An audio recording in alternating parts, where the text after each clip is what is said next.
So this video is going to outline the use of our new disinfectant sprayer, which is powered by a Scott Air Pack, and John is going to demonstrate how to assemble everything.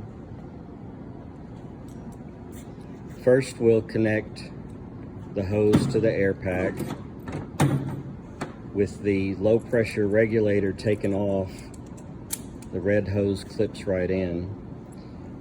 Next, we're going to fill the sprayer with the disinfectant, which has already been diluted, 4 ounces per gallon.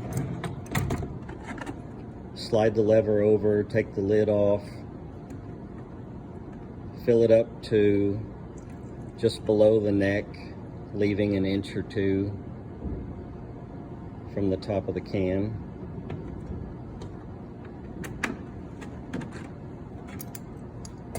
Reassemble the spray handle, aligning the pins.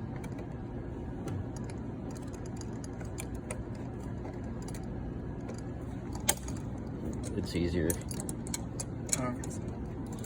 And then lock it down. Then you can put the air pack on, turn the air on,